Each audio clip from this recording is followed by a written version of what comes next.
الرحيم تبارك الذي بيده الملك وهو على كل شيء قدير الذي خلق الموت والحياة ليبلوكم أيكم أحسن عملا وهو العزيز الغفور الذي خلق 7 سماوات طباقا ما ترى في خلق الرحمن من تفاوت فارجع البصر هل ترى من فطور ثم ارجع البصر كرتين ينقلب إليك البصر خاسئا وهو حسير ولقد زينا السماء الدنيا بمصابيح وجعلناها رجوما للشياطين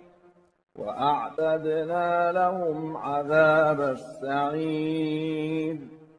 وللذين كفروا بربهم عذاب جهنم وبئس المصير إذا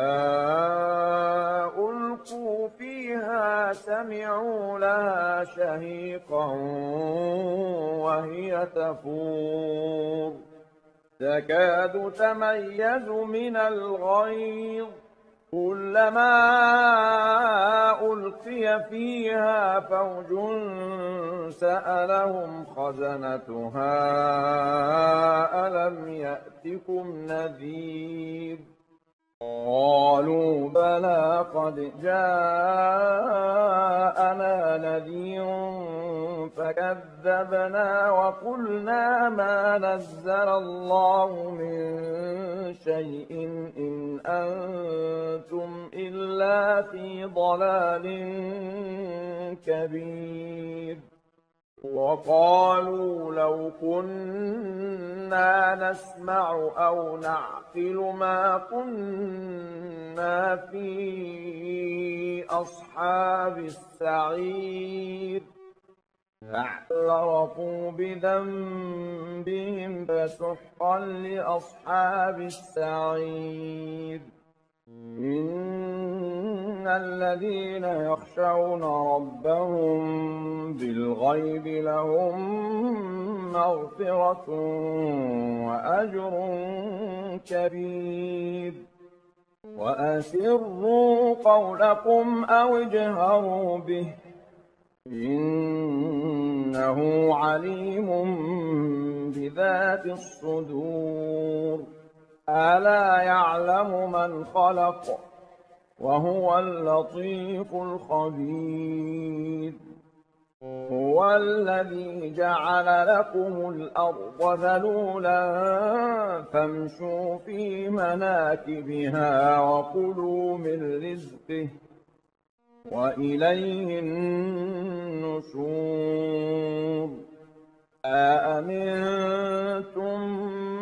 من في السماء أن يخسف بكم الأرض فإذا هي تمور أم أمنتم من في السماء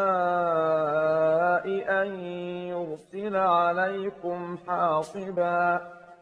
فستعلمون كيف نذير ولقد كذب الذين من قبلهم فكيف كان نكير أولم يروا إلى الطير فوقهم صافات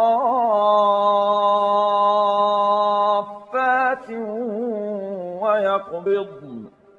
ما يمسكهن إلا الرحمن إنه بكل شيء بصير أمن هذا الذي هو جند لكم ينصركم من دون الرحمن إن الكافرون إلا في غرور أمن هذا الذي يرزقكم إن أمسك رزقه بل لجوا في عتو ونفور أفمن يمشي مكبا على وجهه أهدى من يمشي سويا على صراط مستقيم قل هو الذي أنشأكم وجعل لكم السمع والأبصار والأفئدة قليلا ما تشكرون قل هو الذي ذرأكم في الأرض وإليه تحشرون ويقولون متى هذا الوعد إن كنتم صادقين قل إنما العلم عند الله وإنما أنا نذير مبين فلما رأوه زلفة سيئت وجوه الذين كفروا وقيل هذا الذي كنتم به تدعون قل أرأيتم إن أهلكني الله ومن معي أو رحمنا فمن يجير الكافرين من عذاب أليم قل هو الرحمن آمنا به وعليه توكلنا فستعلمون من هو في ضلال مبين قل أرأيتم إن أصبح ماؤكم غورا فمن يأتيكم بماء